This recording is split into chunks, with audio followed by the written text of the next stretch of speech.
കുര്യാപ്പള്ളി ദേവാലയത്തിൽ വിശുദ്ധ അന്തോണീസിന്റെ 43ാമത് ഊട്ടുതിരുനാളിന് കൊടികയറി. മെയ് 7-നാണ് തിരുനാൾ. കുര്യാപ്പള്ളി ദേവാലയത്തിൽ വിശുദ്ധ അന്തോണീസിന്റെ 43ാമത് ഊട്ടുതിരുനാളിന് കൊടികയറി. തുരുത്തിപ്പുറം ജപമാല രാജ്ഞി വികാരി ഫാദർ ജോജോ പയ്യപ്പള്ളി മുഖ്യ കാർമ്മികത്വം വഹിച്ചു.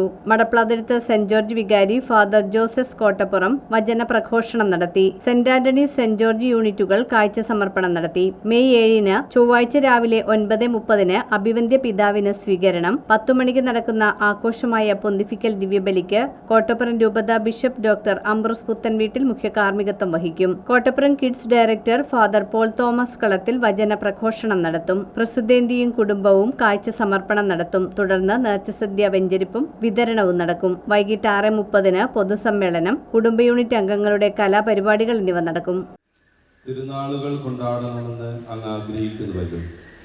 വിശുദ്ധ അന്തോണീസിന്റെ തിരുനാളിന് ആരംഭം കുറിച്ചുകൊണ്ട് ഞങ്ങൾ ഉയർത്തുന്ന ഈ പതാക ദയാപൂർവം ആശീർവദിക്കണമേ.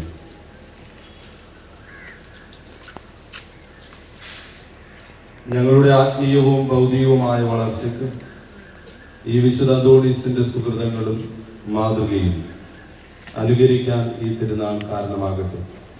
തിരുനാളിന് നേതൃത്വം നൽകുന്ന പ്രസിദ്ധന്മാരെയും മറ്റു പ്രവർത്തകരെയും അവരുടെ കുടുംബത്തെയും ഈ ഇടവകയും ഈ പ്രദേശത്തെയും അങ്ങ് അനുഗ്രഹിക്കണമേ. ഞങ്ങളുടെ കർത്താവായ ക്രിസ്തു വഴി ഞങ്ങൾ സമർപ്പിക്കുന്ന പ്രാർത്ഥന കേട്ടരുള്ളതാണ്.